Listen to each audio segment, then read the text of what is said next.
This is the Mercedes-Maybach GLS. It's like a GLS SUV, only much, much posher. And here's the carwow top 10 things you need to know about it.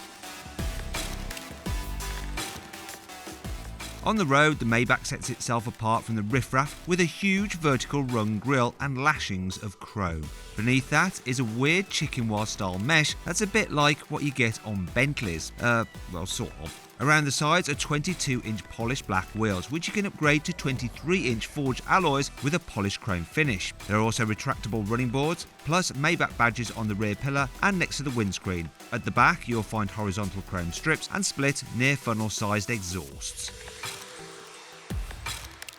If you really want your Maybach GLS to stand out, and if you're buying one in the first place, you probably do, you'll want to go for one of the optional two-tone paint finishes. These are separated by a fine pinstripe around the waist of the car and include some pretty crazy options. What do you think of the two-tone look? Is it on point or a bit too much? Click on the pop-out banner in the top right-hand corner of the screen to cast your vote.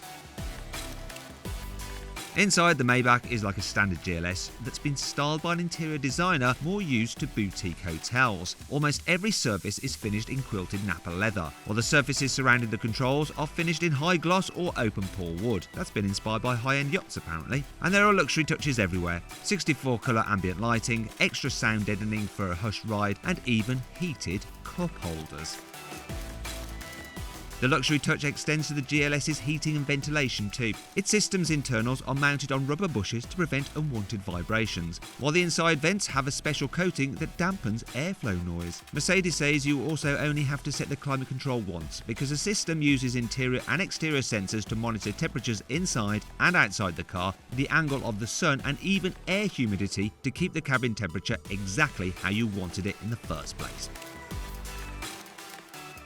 One slightly surprising thing about the interior is that there's no third row of seats. You get 5 or 4 seats only. The standard 3-seat bench gets 30mm extra legroom compared to a normal GLS, plus electrically reclining outer rear seats. But for the full luxury experience, you'll want to specify the 2 individual rear chairs. These bring an extra 120mm of legroom, plus you can kit them out with goodies like fold-out tables, a refrigerator with space for 3 bottles of champagne, and a storage compartment for 2 champagne flutes. Despite all the luxury, this Maybach GLS still has a proper boot, with 525 litres of space, which Mercedes says is enough for 4 golf bags. The Maybach GLS gets the very best infotainment system Mercedes has to offer. This includes a pair of huge 12-inch infotainment screens that sport unique Maybach graphics. They can be controlled via the steering wheel, via a touchpad, or by using the MBUX voice activation system, which sparks into life when you say, "Hey Mercedes!" Rear seat passengers get a single 7-touch tablet display as standard, with the option to upgrade to a pair of additional 12-inch infotainment screens. The Maybach GLS comes as standard with a Burmester premium surround sound system. This can amplify the voices of front and back seat passengers, making it easier to hear each other. You probably wouldn't need that in a normal size car, but the driver and rear seat passengers are separated by so much space in a GLS, it kinda makes sense. If you want more sound power, you can upgrade to the Burmester high-end 3D surround sound system. This has 27 speakers and 24 separate amplifier channels, producing an overall output of 1,590 watts.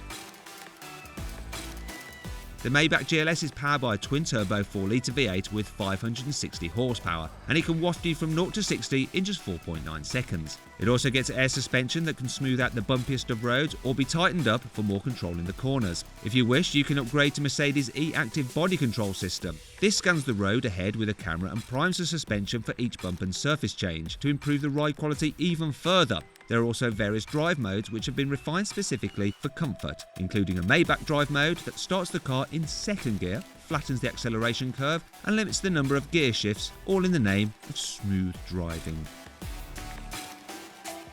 The Mercedes-Maybach GLS will go on sale in spring 2020 with a price tag of around £200,000. That means it will be about £60,000 more than a basic Bentley Bentayga, although the Maybach has a far longer list of standard equipment. It's also a good £65,000 cheaper than a Rolls-Royce Cullinan, so it's almost a bargain, if you put it that way, right?